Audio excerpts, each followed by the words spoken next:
नमस्कार, आप देख रहे हैं आज तक। आपके साथ मैं हूं सईद अंसारी। क्या मंडल पार्ट 2 की राजनीति का कल निर्णायक दिन होगा? क्या बिहार के मुख्यमंत्री नीतीश कुमार का जाति जनगणना के दांव पर केंद्र सरकार के सामने दुविधा खड़ी हो गई? कल पीएम नरेंद्र मोदी क्या जाति जनगणना को हरी झंडी देने का मन बना लेंगे? ये सारे प्रश्न इसलिए क्योंकि कल जाति जनगणना के मुद्दे पर सबसे बड़ा दिन है। कल नीतीश कुमार बिहार के 10 दलों के नेताओं के साथ प्रधानमंत्री नरेंद्र मोदी से मिलने वाले हैं। वैसे तो केंद्र सरकार ने जाति जनगणना के मुद्दे को संसद में खारिज कर दिया, लेकिन न सिर्फ विपक्ष, न सिर्फ एनडीए के नीतीश कुमार जैसे नेता, बल्कि खुद बीजेपी के कई ओबीसी सदस्य इसकी वकालत कर रहे हैं। तो इस मुद्दे पर बहस की शुरुआत करें उससे पहले देखिए हमारी ये रिपोर्ट।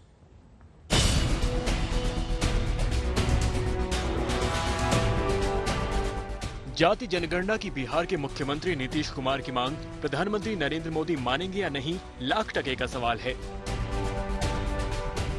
लेकिन जाति जनगणना का उनका दांव जोर तो पकड़ ही चुका है। सोमवार को बिहार के नेता विपक्ष तेजस्वी यादव समेत 10 पार्टियों के नेताओं को लेकर नीतीश कुमार जाति जनगणना के मुद्दे पर प्रधानमंत्री से मिलने वाले हैं। डेलीगेशन का लिस्ट भी भेज दिया था पहले भी, और पुनः भी भेज दिया गया सभी पार्टियों के। 10 पार्टी के सब लोग जा रहे हैं। यहाँ के जितने लोग हैं, जो विधानसभा विधान परिषद में 10 पार्टियां हैं, उन्हीं 10 पार्टी के प्रतिनिधि सब जा रहे हैं। नहीं, अभी तो हम लोग जा रहे हैं यही रिक्वेस्ट करने के लिए कि जातिगत जनगणना होनी चाहिए। तो उसी पर अपनी बात हम लोग रखेंगे। वो तो फिर केंद्र सरकार के ऊपर है क्या निर्णय लेंगे। तो लेकिन पहली बात तो यही कहना। जातीय जनगणना को लेकर के जो हम लोगों की मांग रही है, आदरणीय लालू जी लगातार संघर्ष करते रहे हैं। बिहार विधानसभा में भी हमने जो प्रस्ताव रखा था कि भाई जातीय जनगणना जब 2 बारी जब पारित हो चुकी है तो इसको जो है सही मायने में उंगली जमा पहनाई जाए।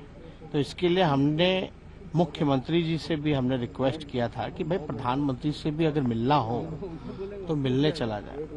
तो समय जो है प्रधानमंत्री जी के द्वारा मिल चुका है। कब का मिला है? और ये सोमवार को 11 बजे का हमको सूचना मिली है कि सोमवार को यानी 23 तारीख को 11 बजे जो है उनसे पूरी डेलीगेशन जो है वो मुलाकात करेगी।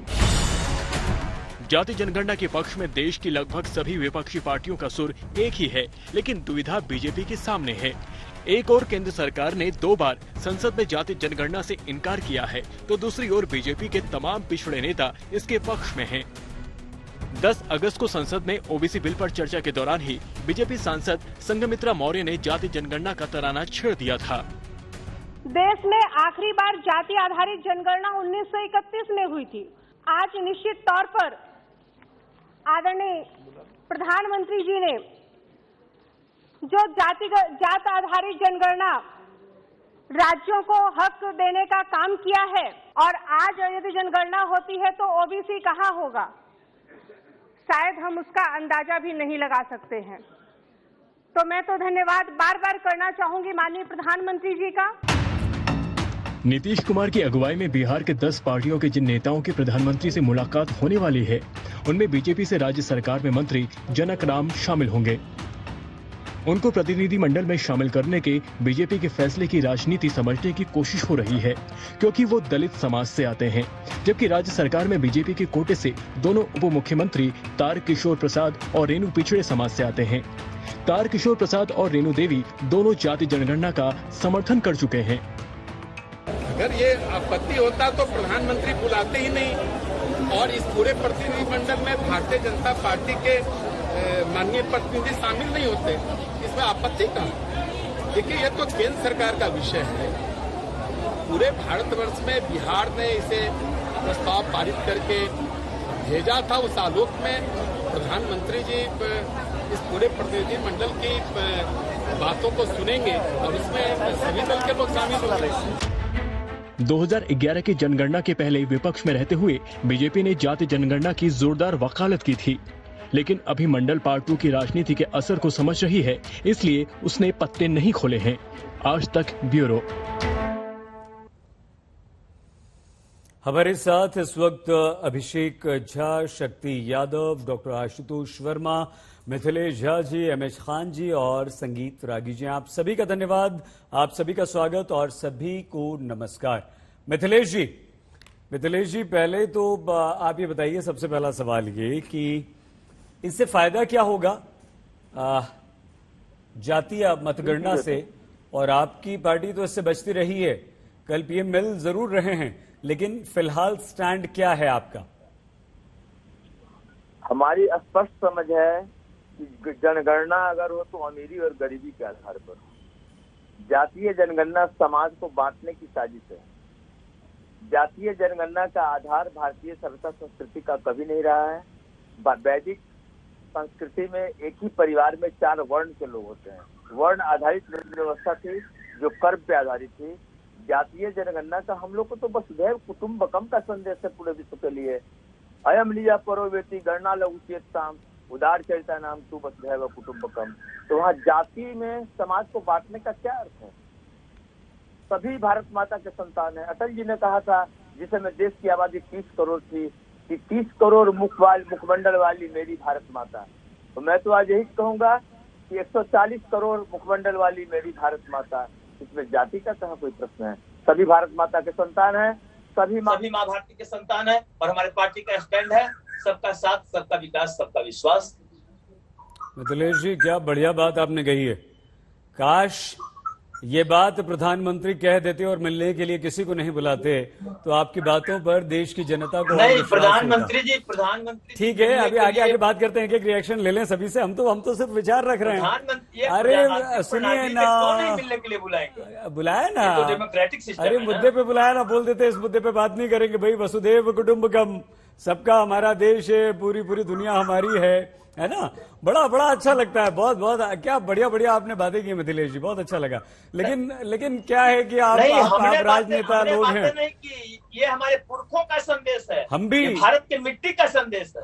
हम भी उसी विचारधारा, नई बातें नहीं, हम भी उसी विचारधारा से प्रभावित हैं। वसुधैव कुटुम्बकम मेरा भी मूल मंत्र है। लेकिन जब प्रधानमंत्री नरेंद्र मोदी बुलाते हैं जातीय जनगणना के मुद्दे पर, तो फिर शक होता है कि कहते आप कुछ हैं, करते कुछ हैं। खैर, एक रिएक्शन और लेंगे। बुलाए हैं झा जी आ रहे हैं आपके पास। डेमोक्रेटिक सिस्टम में तो ठीक है। अभिषेक जी, साफ तौर पे मिथिलेश जी ने कह दिया कि साहब ये ठीक नहीं है। आप ही की सहयोगी हैं, आप ही की पार्टी के साथ हैं। जब आप ही में दोनों में सामंजस्य नहीं है तो कैसे आगे बढ़ेंगे आप? अभिषेक जी। सही जी, मुझे 60 सेकंड का बस समय दे, मैं अपनी पूरी बात को समाप्त जी। देखिए, जातीय जनगणना की मांग हमारी पार्टी, हमारे नेता की तरफ से लंबे समय से उठाई जा रही है। मिथिलेश जी एक बात को कह रहे हैं, लेकिन 2019-2020 में बिहार के विधानमंडल में सभी दलों ने एक साथ सर्वसम्मति से प्रस्ताव पारित किया था इसके पक्ष। उनकी पार्टी, बीजेपी हो, आरजेडी हो, कांग्रेस हो, सबने किया था।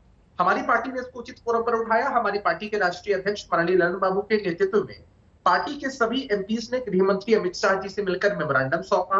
हमारे नेता नीतीश कुमार जी ने केंद्र की सरकार से आग्रह भी किया, और इसी के बाबत समय मिला है कल आदरणीय प्रधानमंत्री नरेंद्र मोदी जी से। आदरणीय नीतीश कुमार जी के नेतृत्व में एक डेलीगेशन उनसे मिलेगा और अभिषेक को बड़ी मजबूती से। जी, ये जो बात आप बता रहे हैं, ये बातें तो पता है, ये तो देखिए हमने अभी अपनी रिपोर्ट में भी दिखाया। हम भी ये कह रहे हैं कल आप मिलने जा रहे हैं, इसीलिए हम चर्चा कर रहे हैं यहाँ पर। हमारा सवाल सिर्फ ये है अभिषेक जी, मिथिलेश जी तो साफ मना कर रहे हैं कि साहब वसुधैव कुटुम्बकम, हम पूरी दुनिया हमारी है, सब हमारे हैं, हर भारतवासी, इसमें जाति क्या होता है भाई? सही जी, हमारा सवाल ये है कि आप मतभेद तो आप दोनों में हैं। भले ही आरजेडी आपके साथ जा रही है, भले ही समाजवादी पार्टी और बहुजन समाज पार्टी आपका समर्थन कर दें, या वो भी जातीय जनगणना की मांग कर दें। ये सवाल ये है छोटा सा जी। आपने देखिए, आपकी तरफ से ऐसा सवाल उठना एकदम लाजमी है, मैं इस बात को एक्सेप्ट करता हूँ। मिथिलेश जी सम्मानित विधायक है, मैं व्यक्तिगत रूप से भी उनको जानता हूँ। लेकिन आप जरा सोचिए कि 2019-20 में पूरी भारतीय जनता पार्टी के विधानमंडल दल के सदस्यों ने इस मांग को पारित किया था। वही तो अभिषेक भाई, वही तो समझना चाहते हैं, वही समझना चाहते हैं, वही आपसे समझना चाहते हैं कि भाई आपके विधानसभा में क्या होता है, संसद में क्या होता है, बैठकों में क्या होता है, और यहाँ अगर आप लोग क्या बोलते हैं। तो जो देश की जनता है वो हम कंफ्यूज हो गए, हम कंफ्यूज। मैं यहाँ पर कंफ्यूजन में हूँ, मुझे समझ में नहीं आ रहा। 20 सेकंड दीजिए ना सही जी, मैं सारे कंफ्यूजन को दूर कर देता हूँ। ठीक है। देखिए, मुझे लगता है कि मिथिलेश जी को अपने पार्टी आला कमान से एक बार बात कर लेनी चाहिए, क्योंकि इनके वरिष्ठ मंत्री भी इस डेलीगेशन में शामिल। आप मानते हैं मिथिलेश जी गलत बोल रहे हैं? आप मानते हैं ये बात?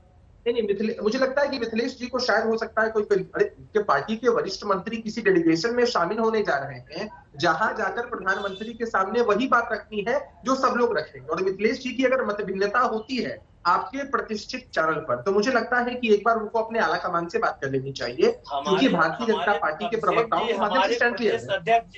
हमारे प्रदेश अध्यक्ष जी डॉक्टर संजय जायसवाल जी ने स्पष्ट संसद में कहा कि जनगणना अगर हो तो गरीबी और अमीरी के आधार पर हो।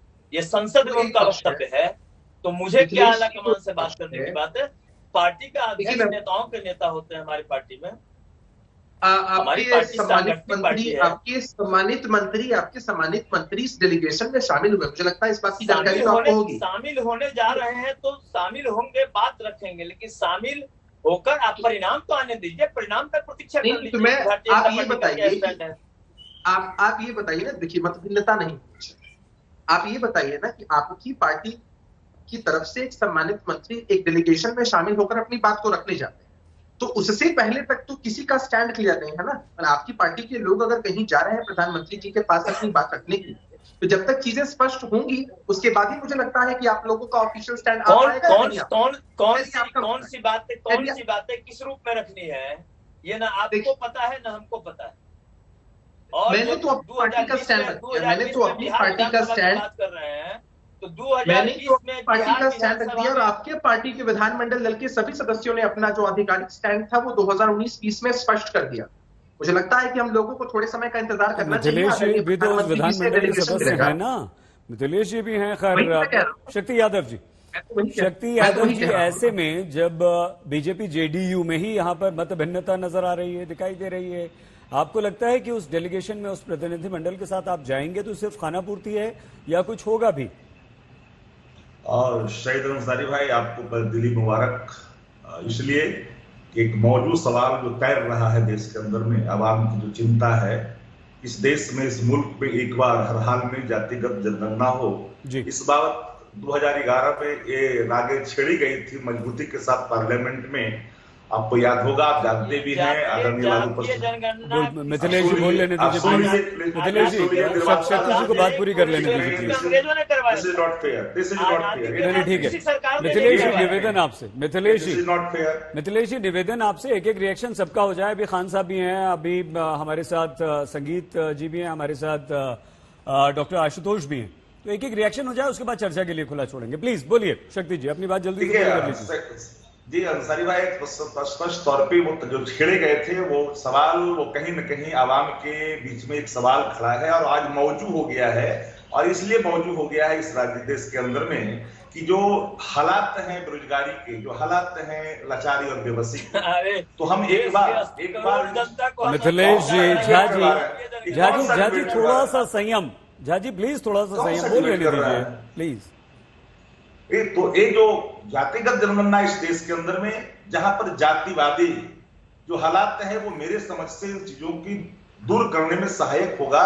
हम जान पाएंगे कि कॉमन पर्सन दिहाड़ी मजदूर किस वर्ग और किस जाति के हैं, कौन लोग हैं जो एक कमरे में रहने पर विवश हैं, कौन लोग हैं जो भीख मांग के खाते हैं, लगभग 6 लाख परिवार। तो इन सवालों की चिंता हर को होनी चाहिए। रोजगार बंद हो चुके हैं, सरकारी नौकरियां नहीं है, तो बजट एलोकेशन करने में, इनके उन्नयन के रास्ते अख्तियार करने में जातिगत जनगणना एक ऐसा एक मैकेनिज्म है जिसको हम अवलोकन कर करके सही माने में देश को उन्नयन के रास्ते पर हम ले चल सकते हैं, सहायक होगा। और ये सवाल मौजूद है, इसलिए मौजूद है अंसारी साहब, मैं इस बात को कहना चाहता हूँ, इस देश के अंदर में जब 23% युवा युवतियां जब उच्च शिक्षा ग्रहण नहीं करते, मैं नहीं कहता वो कौन जाति के हैं, हो सकता है अगला हो, पिछड़ा हो, दलित हो, महादलित हो, आप किसी धर्म के रहने मानने वाले लोग हो, हर वर्ग का एक बार जब 31 में हुआ, शक्ति जी एक रिएक्शन जल्दी ले लेते हैं, 31 में हुआ, जल्दी से अपनी बात पूरी कीजिए प्लीज। तो आप जब पशु पक्षियों का आप जब कर लिया, तो मानव को करने में कौन सी आपत्ति है? ठीक है, संसद में ठीक है, आपका बिल्कुल स्टैंड क्लियर है यहाँ पर। डॉक्टर आशुतोष वर्मा जी, डॉक्टर वर्मा, बस यादव जी समय कम है सर, समझ नहीं रहे हैं आप। झा जी आपसे एक बार फिर से निवेदन है, झा जी बीच में मत बोलिए प्लीज। ठीक है, बोलिए 10 सेकेंड्स बोलिए। 10 सेकेंड। देश के लोकसभा के अंदर में जाति गिनाते हैं मंत्रिमंडल का, तो वसुधैव कुटुंबकम का जो हमारा वो नहीं जब छिन्न होता है तो जाति गिनने में नहीं हो सकता। जाति गिनने से जातिवाद खत्म हो गए। ठीक है, सिर्फ और ठीक है, बढ़िया बढ़िया। यादव साहब, शक्ति यादव जी, डॉक्टर वर्मा, डॉक्टर आशुतोष, बस सर, बस प्लीज बंद कर दीजिए आवाज झाजी की, जरा झाजी की आवाज बंद कर दीजिए। डॉक्टर वर्मा, जब सुप्रीम कोर्ट साफ तौर पर यह कह चुका है कि 50% से ज्यादा रिजर्वेशन नहीं हो सकता और अभी ही 49.5 हो चुका है, ऐसे में मान लीजिए कि अगर जातीय जनगणना में अगर रिजर्वेशन में आने वाली जातियों की जनता की संख्या क्रॉस कर गई और वो 50% के ऊपर बढ़ गई, 10 करोड़ से ज्यादा हो गई, तो क्या करेंगे सर? ये फिजूल नहीं हो जाएगी ये जनगणना? और एक बार आपका स्टैंड हम जानते हैं, लेकिन फिर भी आधिकारिक तौर पर अभी बताइए क्या है आपका स्टैंड? देखिए सही जी, पहले जो हम लोग को इस बात को समझना चाहिए, और जो भी लोग यहाँ पर माननीय विधायक जी और बहुत बड़े बड़े प्रवक्ता बात कर रहे हैं, मिथिलेश झा जी एंड अभिषेक झा जी, उनसे ये बताना पड़ेगा कि आरक्षण गरीबी उन्मूलन प्रोग्राम नहीं है। आरक्षण प्रतिनिधि का आधार है या सामाजिक और शैक्षणिक समानता का आधार का विषय है। इसलिए आरक्षण को आप आर्थिक तौर पे इस तरीके से नहीं ला सकते। उसकी आप पहले मूलभूत ढांचे को समझिए। रही बात जो आपके सवाल की, लेकिन वो तो गरीब सवर्णों को भी अब आरक्षण मिल रहा है ना। नहीं, मैं यही बता रहा हूं, जो जब ढांचे को जब आप इस तरीके से देखते हैं, जब आपका चश्मा की रंग ही अलग हो जाता है, तो आपकी पूरी व्यवस्था ही चौपट हो जाएगी। आज जब सुप्रीम कोर्ट ने कहा है कि 50% के ऊपर नहीं आएगा, जिसका आप उल्लेख कर रहे थे इंदिरा साहनी वाले पे, लेकिन 10% हमने आर्थिक आधार पर आरक्षण दिया है और कई राज्यों ने नवी सूची में डाल के इस आरक्षण की कैपिंग को बढ़ाया है। अगर हम किसी देश के बहुत बड़े हिस्से को हम उनको लाभ देना चाहते हैं बिना उनकी गिनती किए, हम कैसे लाभ देंगे और कौन सी योजनाओं में कौन सा बजट देंगे? और एक बहुत मूलभूत सवाल है, ये वो कौन लोग हैं? आप चिन्हित कर लीजिए जो जाति जनगणना से डर रहे हैं। अरे क्या परेशानी है जाति करने से? यहां पे जानवरों की गिनती हो रही है, यहां पे पक्षियों की गिनती हो रही, बाघों की गिनती हो रही, इंसान की गिनती नहीं कर रहे आप। और आप करने जा रहे हैं कि हम योजनाएं बनाने जा रहे हैं। अरे इंसान की गिनती के बिना गिनती के आबादी। अरे झा जी, एक रिएक्शन हो जाने दीजिए ना पूरा। अभिषेक जी, अगर आशुतोष जी आपकी बात पूरी हो गई हो तो हम डॉक्टर खान के पास जाएं। Doctor Khan, doctor Mithilesh Kumar. Doctor Khan, 1931 की जनगणना में 52%, अगर मान लीजिए आज 2011 में ये जनगणना जिसकी मांग आप कर रहे हैं होती है, तो आप इसे किस तरह से देखते हैं? यहां तो सारा जो समीकरण है आरक्षण का, वो नहीं गड़बड़ा जाएगा सर? और ज्यादा परेशानियां नहीं आ जाएंगी और हमारे सामने समस्याएं खड़ी नहीं हो जाएंगी सर? देखिए अंसारी साहब, सबसे पहले तो जो आपने मुझे लिखा है समर्थक, मैं समर्थक हूँ बीएसपी का। मैं छोटा सा कार्यकर्ता हूँ, लेकिन आज आपके चैनल पर मैं बहुजन समाज पार्टी के प्रवक्ता के नाते बैठा हूँ, जो मैं आधिकारिक रूप से बहन कुमारी मायावती ने मुझे किया है, लेकिन आपके चैनल ने समर्थक लिख रखा है। देखिए, सवाल इस बात का है कि जो आरक्षण अभी तक लागू हुआ है, उसमें कितनी नौकरियों में आरक्षण बैकलॉग भरा जा रहा है? एससी, एसटी, ओबीसी कोई पूरी तरह से भरा नहीं गया है। अब जब प्रधानमंत्री पार्लियामेंट में खड़े होकर जब ये कह देते हैं कि हमने इतने दलित बनाए, इतने पिछड़े बनाए, इतने अपर कास्ट बनाए, तो फिर वो वसुदेव कुटुंबकम की बात कहाँ समझ में आती है? वो तो सब खत्म हो गई बातें सब। और 2011 में सेंसस हो चुका है इसका, उसको आउट कर देना चाहिए था, तो आउट नहीं हुआ। अब सवाल इस बात का है कि अगर जाति जनगणना नहीं होती है, किस आधार पर आरक्षण तो दे रहे हैं आप, लेकिन आरक्षण में जो नौकरियां में बैकलॉग खाली है उसमें पूरा भरा ही नहीं जा रहा है। अभी तक सब खाली पड़े हैं। बहन कुमारी मायावती जी ने बार बार आग्रह किया है कि एससी, एसटी, ओबीसी के जो नौकरियों में जगह खाली है उसको भरा जाए, लेकिन कोई सुनने को तैयार नहीं है। क्यों नहीं भरा जा रहा है? मुखमंडल वाली मेरी भारत माता नरेंद्र मोदी जी मिथिलेश जी, मैं तो अनुशासित पार्टी का सिपाही हूँ। मिथिलेश जी निवेदन, आवाज बंद कर दीजिए मिथिलेश जी, बात पूरी कीजिए। अब आप देखिए, जब आप कमांडर मंडल की बात जब शुरू करेंगे तो बीपी सिंह, चलिए अपनी खान साहब अपनी बात पूरी कीजिए। संगीत रागी जी के पास जाना है, ब्रेक का टाइम हो जाएगा सर। बीच बीच में बोल रहे हैं, बीच में बोल रहे हैं, नहीं बोलेंगे, नहीं बोल रहे हैं, चलिए। जातियों का जो आप सोचते हैं कि जाति को हम छोड़ दें तो ये संभव नहीं है हिंदुस्तान के अंदर। हर आदमी जाति के बंधन में बंधा हुआ है। आप सईद अंसारी लिख रहे हैं, मैं एमएस खान लिख रहा हूँ, वो त्यागी जी लिख रहे हैं, वो पांडे लिख रहे हैं, वो दलित, वो अपने आप को कुछ भी लिख रहे हैं, तो सब लोग जातियों में बंधे हैं। लेकिन जो दलित पिछड़ी जातियां हैं, वो जो दबी हुई है, जो कुचली हुई है, जिनको कोई पूछता नहीं है, उनकी जनगणना हो जाने में क्या अर्ज है? जनगणना हो जाए, उनका अधिकार मिल जाए, बात खत्म हो जाए। बाबा साहब भीमराव अम्बेडकर ने भी यही बात कही कि उनको आरक्षण मिलना चाहिए। अभी तक आरक्षण इनको पूरा नहीं हो पा रहा है। नौकरियों में बार बार कह रहा हूँ, नौकरियों में इनका कोटा पूरा नहीं हो पा रहा है। सारी नौकरियां खाली पड़ी हैं, क्यों नहीं भरी जा रही हैं? नई नई नौकरी की बात की जा रही है कि 4 लाख नौकरी दे दिया, 2 लाख नौकरी दे दिया, 5 लाख। अरे भाई 5 लाख 4 लाख नौकरी दे दिया आपने, लेकिन नौकरियों में जो आरक्षण बचा है उसको भरा नहीं जा रहा है। ठीक है, ये नियुक्ति नहीं हो रही है। अगले हिस्से में खान साहब आते हैं, तब ये चर्चा करेंगे कितनी नौकरियां मिली नहीं मिली, और तब आपको पूरा मौका मिलेगा। संगीत रागी जी इस वक्त हमारे साथ हैं।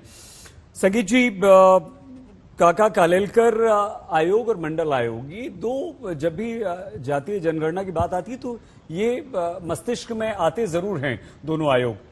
क्या इन आयोग के टाइम पर जातीय जनगणना को इनमें शामिल किया गया था? हमारी इस शंका को दूर कर दीजिए।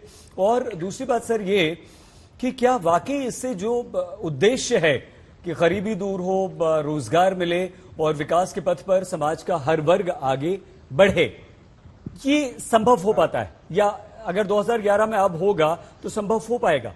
सर देखिए, सबसे पहले मैं ये बात कर दूं कि काका कालेलकर कमेटी जो थी और उसके बाद जो मंडल कमीशन की जो रिपोर्ट आई थी, वो दोनों कमेटियों के अंदर जो है वो जातीय जनगणना कहीं भी विमर्श में नहीं था। मंडल आयोग ने इसके बारे में चर्चा जरूर की थी कि जातीय जनगणना हो, लेकिन इसका परमिशन उन्हें नहीं मिला था। तो 1931 के जनगणना के आधार पर उन्होंने अपनी रिपोर्ट सौंप दी थी। दूसरी बात रही कि देखिए, जातियों के आधार पर यदि नीतियां बनाएंगे और आप जाति विहीन समाज का निर्माण कर लेंगे, यह संभव नहीं होगा। जातियां और पुष्ट होकर के जातीय खांचे और जातीय खूंटे और पहले से ज्यादा मजबूत होंगे।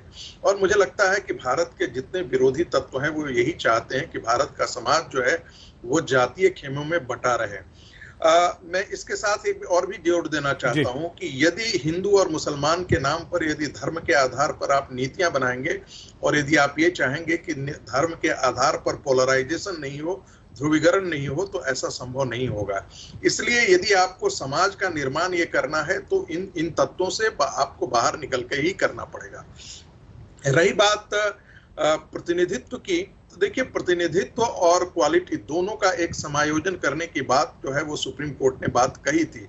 अब एक ऐसी भी स्थिति आ जाती है कभी कभी जब आपका एक फेल किया हुआ व्यक्ति है, वह भी प्रतिनिधित्व के नाम पर आपको उसको नौकरी देनी पड़ती है। तो क्या ये चीजें चलती रहेंगी क्या? एक उससे बड़ा सवाल मैं खड़ा करना चाहता हूं। मेरा जन्म इस धरती पर हुआ है, मेरी उम्र जो है वो 80 साल की है। मेरी पूर्वजों ने क्या किया था, क्या नहीं किया था, मुझे नहीं मालूम है।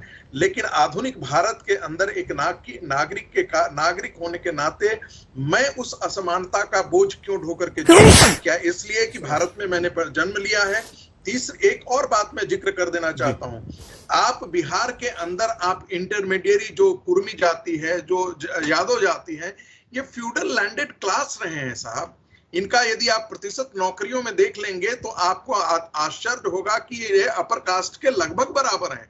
ऐसी स्थिति में यदि आप इनको आरक्षण की जब तक सीमा से आप वंचित नहीं करेंगे और बाकी अति दलितों को यदि आप उस आरक्षण में नहीं देंगे, कायदे से इसका विश्लेषण होना चाहिए कि जो आरक्षण का लाभ हुआ वो किन जातियों तक सीमित रह गया। और शेड्यूल कास्ट के अंदर एक अंतिम बात 10 सेकंड मुझे दीजिए। देखिए, शेड्यूल कास्ट के अंदर एक व्यक्ति जो है, या शेड्यूल ट्राइब के अंदर एक व्यक्ति जो है, उसकी 7 पीढ़ियां जो है वो आरक्षण का लाभ उठा रही हैं। उसका घाटा ये हो रहा है कि जिन और जातियों को इसका आरक्षण का लाभ मिलना चाहिए था वो नहीं मिल रहा है। ठीक है संगीत जी, दुर्भाग्य की बात है कि इन मुद्दों पर चर्चा होता है। ठीक है, करेंगे ये मुद्दा आपने, अच्छा मिथिलेश जी आपने सुन लिया, हम लौट कर आएंगे तो आपके पास आएंगे। ठीक, नीतीश कुमार के नेतृत्व में एक प्रतिनिधिमंडल प्रधानमंत्री नरेंद्र मोदी से मिल रहा है और जातीय जनगणना पर बात होगी। मिथिलेश जी, हम आपको नहीं लगता कि स्वतंत्रता के बाद से भारतीय समाज में जातियों के प्रभाव को घटाने की बात कर रहे हैं, भेदभाव को मिटाने की बात कर रहे हैं, जो संगीत रागी जी भी कह रहे थे? अब फिर से एक बार जातीय जनगणना करवाकर आरक्षण पर फिर से मारामारी करके एक बार फिर से हम क्या लड़ने झगड़ने का काम शुरू नहीं कर देंगे?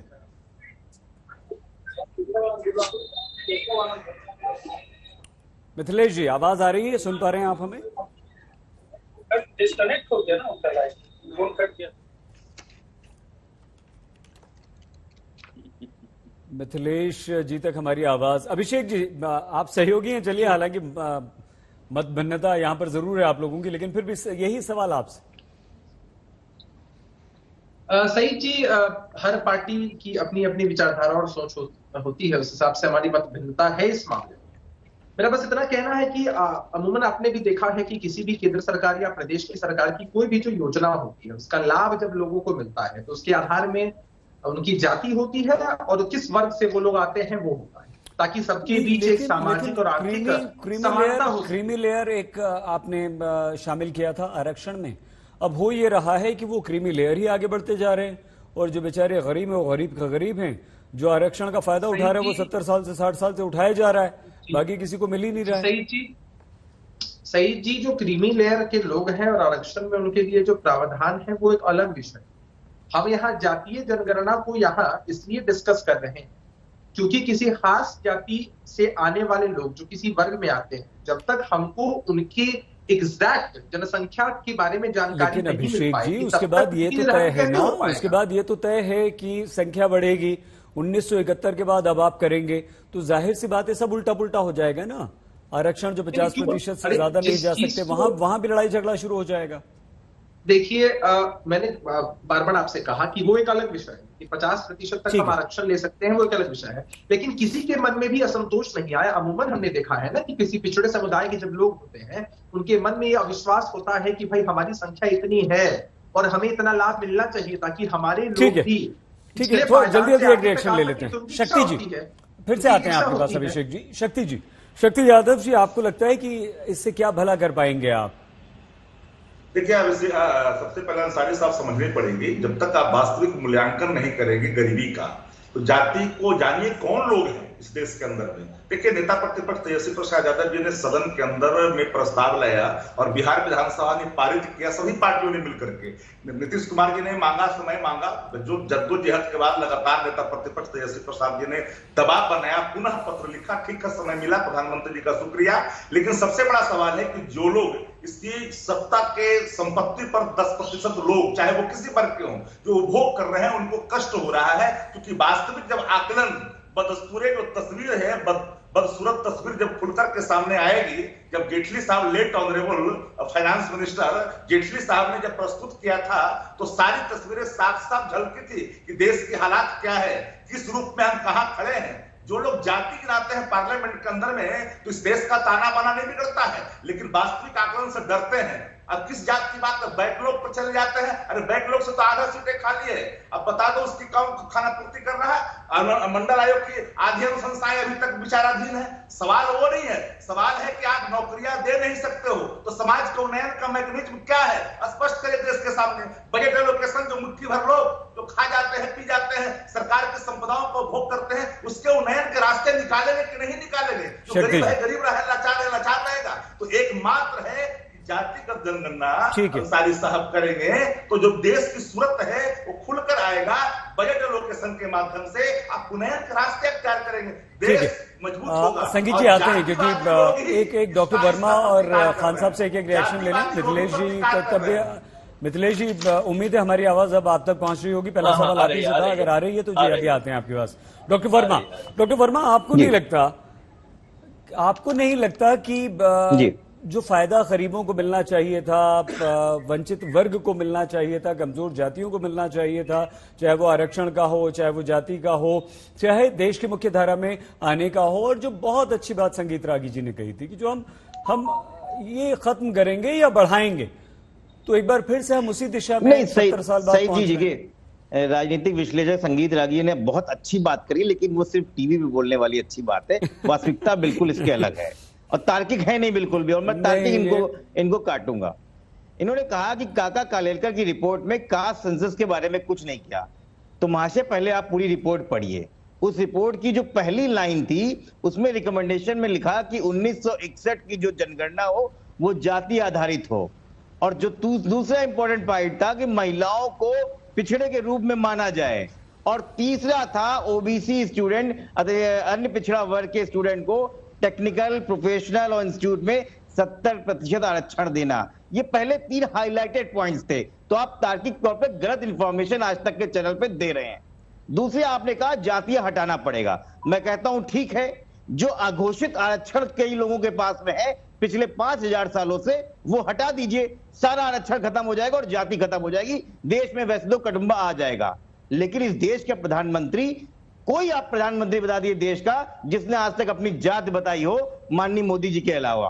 कोई प्रधानमंत्री बता दीजिए जो संसद में खड़ा होकर यह चिल्लाता है कि 27 पिछड़े मंत्री बनाए मित्रों, 27 पिछड़े मंत्री, तब आपकी आवाज नहीं निकली। और आपने कहा एक जाति की बात की, कुर्मी और यादव पिछड़े वर्ग में सबसे ज्यादा नौकरियों पे हैं, आप निकालिए। रोहिणी आयोग को किसने रोक रखा है? क्यों नहीं रोहिणी आयोग बनाया था, उसकी सिफारिशें कर पा रहे हैं? क्योंकि आप जानते हैं वहां भी आप फंस गए हैं। तो ये झूठा मुखौटा लेके बड़े बड़े चैनलों पे अच्छी अच्छी बातें करते हैं, हकीकत तो समझिए साहब। घर में खाना बनाने जा रहे हैं, ये नहीं पता कितने को खाना बनाना है, लेकिन खाना बनाएंगे। अजीब हिसाब है आपका। और आपकी पुरानी सरकारों ने भी यही कहा है। 2011 में जब आप तैयार हो गए थे। डॉक्टर वर्मा, आपने काका कालेलकर रिपोर्ट पर जो रागी जी पर सवाल उठाए हैं, देखिए हमारा सवाल यही था कि अगर हमें कोई शंका है, अगर हमने पूरी रिपोर्ट नहीं पढ़ी है तो हमने यही पूछा था, लेकिन आपने सिरे से खारिज कर दिया। रागी जी ने, जहां तक हमें याद है, ये तो जरूर कहा था कि जिक्र उल्लेख अवश्य उन्होंने किया। रागी जी जवाब दीजिए। नहीं, उन्होंने अच्छा ठीक है डॉक्टर वर्मा, ठीक है। देखिए अंसारी जी, मैंने यही कहा था कि जो काका कालेलकर कमेटी की जो रिपोर्ट थी और मंडल कमेटी की जो रिपोर्ट थी, ये दोनों रिपोर्ट जातियों के आधार पर नहीं थे, बिल्कुल नहीं थे। ये मैंने ये कहा था, इस पर जोर देकर के कहा था कि मंडल आयोग ने आप उसे देख लीजिएगा बंधु, आप उसे देख लीजिएगा। मैं गलत होऊंगा तो मैं माफी मांगूंगा। प्लीज दूसरी बात मुझे बोल लेने दीजिए। देखिए मेरा ये कहना है कि अभी तक जितने जिक्र हुए हैं, बात चली थी कि भाई रिजर्वेशन तक है। आपको पब्लिक सेक्टर में जॉब कितना है साहब? 4% जॉब है। 4% जॉब के आधार पर आप उनका सामाजिक उत्थान कर लेंगे क्या? आप उनके पढ़ने लिखने की व्यवस्था नहीं करेंगे क्या? दूसरी बात, एक ब्राह्मण, सुन लीजिए, धैर्य रखिए। एक व्यक्ति यदि ब्राह्मण जाति में जन्म ले लिया है, उसका अपराध यह है कि इस जीवन में वो नारकीय यातना के दौर से गुजरे, और सिर्फ इसलिए गुजरे क्योंकि उसका तो उस पर कंट्रोल नहीं था कि वो किस घर में जन्म ले रहा है। मैं तो बार बार आह्वान करता हूं समाज के उन सारे वर्गों से कि अपने आप को दुबे चौबे सारे अभिषेक जी, एक सेकंड, आप अपने आप को ब्राह्मण घोषित कर दीजिए। आप अपने आप को ब्राह्मण घोषित कीजिए। जन्म ना जायते शूद्रा, हमारे यहाँ ये घोष वाक्य है। आप सारे अपने आप को ब्राह्मण कीजिए, लेकिन आप नहीं करना चाहते। जो जातियां कल ओबीसी में थी, वो शेड्यूल कास्ट में अपने आप को करना चाहती है। जो जातियां शेड्यूल कास्ट में है, वो अपने आप को शेड्यूल ट्राइब में करना चाहती है। जो जातियां अपर कास्ट में है, वो अपने आप को ओबीसी में आरक्षण है। तो ये पूरा का पूरा जब आप गवर्नेंस का फेलियर हो जाता है, और नीतीश कुमार क्यों कर रहे हैं, मेरा ये पक्का एक राजनीतिक विश्लेषक के तौर पर मैं कह रहा हूं, चूंकि नीतीश कुमार बिहार की राजनीति में असफल साबित हुए हैं। उनका जो वोट बैंक है वो नीचे गिरा है। उनकी जो एक प्रतिमा थी, एक ठीक है सर, ठीक है सर, वो नीचे गिरा जल्दी से डॉक्टर वर्मा, ये है कि फिर संगीत जी, जातीय विमर्श पर आकर के ठीक है संगीत जी, आपने जवाब दे दिया। 10 सेकंड और सही जी। और आने वाले दिनों में अभिषेक जी आ रहे हैं आपके पास। अभिषेक जी एक मिनट आ रहे हैं। डॉक्टर वर्मा, बहुत कम समय है, 30 सेकंड में जवाब दीजिएगा प्लीज। 30 सेकंड में जवाब दे रहा हूं। सही जी, एक तो ये मैसेज देना बहुत गलत है कि आरक्षण होने की वजह से, ये मैसेज देना ये बहुत गलत है कि आरक्षण की वजह से किसी ब्राह्मण जाति में या क्षत्रिय जाति में पैदा हुए उसका हक खाया जा रहा है। मैंने फिर से बोला, आरक्षण का मतलब समझिए। आरक्षण का मतलब है जिस फूल पे रोशनी कम लिख रही है उसको उठा के आगे करना। ठीक है, सुनिए, नहीं आप बीच में मत बोलिए। आज नीतियां खराब हैं, आज नीतियां खराब है। कई जी ना आप गलत मैसेज दे रहे हैं। आप आरक्षण को गलत तरीके से, तो आप ये कहना चाहते हैं कि देश के संविधान में बनाने वाले लोगों में त्रुटियां थी और इस देश ने, आप ये बोलना चाहते थे कि बाबा साहब गलत थे। आप ये बोलना चाहते थे कि संविधान जो बना था वो गलत था, वो आरक्षण गलत था। ठीक है, अब हम आप आशुतोष जी, डॉक्टर वर्मा और संजीव जी, आप दोनों को रोक रहे हैं। अभिषेक जी जल्दी से आइए क्योंकि समय खत्म हो रहा है। आपके मुख्यमंत्री फेल हैं, रागी जी कह रहे हैं। अब सिर्फ अभिषेक जी की आवाज दीजिए प्लीज, सिर्फ अभिषेक जी की आवाज दीजिए और उसके बाद खान साहब की बस। मुझे क्यों नहीं बुलवा रहे हैं आप? अरे आ रहे हैं खान साहब, आ रहे हैं, खान साहब आ रहे हैं। इनकी बात सरासर गलत है, इस बात से मैं इत्तेफाक नहीं रखता हूँ। आपने देखा कि हम लोग हमेशा चर्चा करते हैं महिला सशक्तिकरण। अब बिहार एक ऐसा राज्य है जहां आधी आबादी को नीतीश कुमार जी ने इतनी ताकत दी और उनकी बदौलत भी हमारी सरकार इतनी मजबूती से चलती है और नीतीश कुमार जी पर लोग। ठीक है, बहुत धन्यवाद खान साहब, अंतिम शब्द आपके इस चर्चा के। मैं ये बात कर रहा हूँ कि ये कोई आज नई बात नहीं चल रही है। देखिए, नई बात नहीं चल रही है। ओबीसी वर्ग है, ये बहुजन समाज पार्टी का अभिन्न अंग है। और देखिए, ये शुरू में जब ओबीसी के लिए ये बातें आई तो बाबा साहब भीमराव अंबेडकर ने धारा 340 का प्रावधान किया। और जब इस धारा 340 सर रोकना पड़ रहा है आपको। मिथिलेश जी, खान साहब, डॉक्टर आशुतोष, अभिषेक झा जी, शक्ति यादव जी, संगीत रागी जी, आप सभी का बहुत बहुत धन्यवाद इस चर्चा में शामिल होने के लिए। लेकिन मिथिलेश जी का बार बार लिंक टूटा, इसलिए उनसे हमारी बात बाद में नहीं हो पाई। कल नीतीश कुमार जा रहे हैं एक सर्वदलीय प्रतिनिधि मंडल के साथ प्रधानमंत्री नरेंद्र मोदी से मिलने, जातीय आधारित जनगणना को लेकर। बहुत धन्यवाद आपका हमारे साथ जुड़ने के लिए। देखते रहिए आज तक।